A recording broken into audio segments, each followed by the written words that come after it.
आज मनीषाला कोर्टातून यायला उशीर होतो. रूमवर आल्यावर तिची काहीच करायची इच्छा नसते. कॉफी करून ती झोपते, पण काही केल्या तिला झोप येत नाही. खूप उशिरा तिला झोप लागते. सकाळी उशिरा उठते, चहा करायला जाते, पण अजूनही डोक्यातील विचार तसेच असतात. विचार करता करता दूध उतू जातं. तिचं लक्षच नसतं. ती अचानक भानावर येते. अरे राम, किती दूध उतू गेलं असं मनात म्हणून ती सगळं साफ करते. चहाचा कप घेऊन खिडकीत बाहेर बघते. तोच मोबाईलचा मेसेज टोन वाजतो. लक्ष मोबाईलमध्ये जातं. मिलिंद, तिचा नवरा, त्याचा हाय म्हणून मेसेज येतो. कशाला हा मेसेज पाठवतो ती दुर्लक्ष करते, पण वारंवार फोन वाजतो.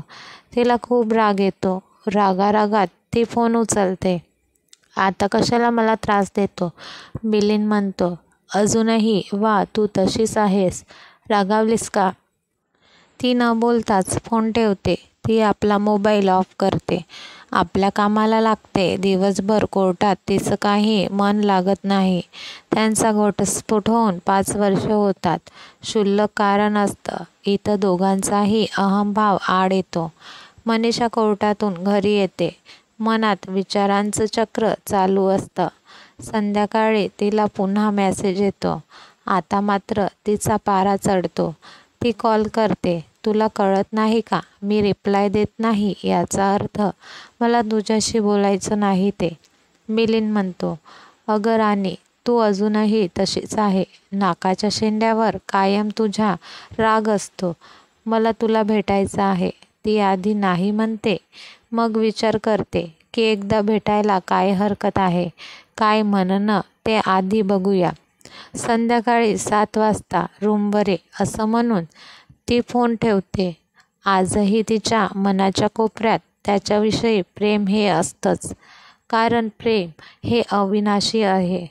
जसे जसे 7 वाजायला लागतात तिच्या हृदयाची स्पंदने जोर धरू लागतात. दारावरची बेल वाजते. मनीषा दार उघडते तर दारात कोणीच नसतं.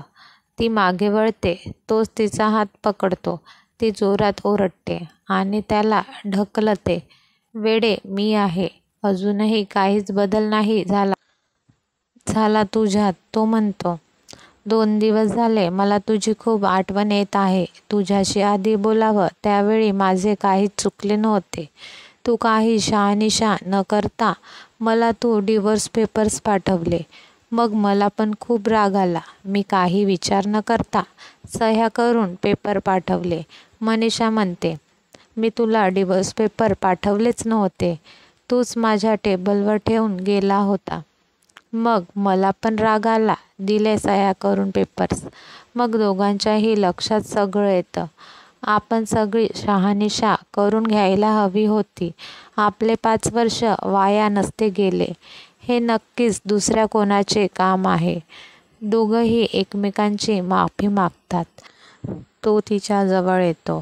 ती थोडी दूर जाते. तो आणखी जवळ येतो आणि तिला आपल्या बाहुपाशात ओढून घेतो आणि दोघंही प्रेमाच्या डोहात अखंड बुडतात.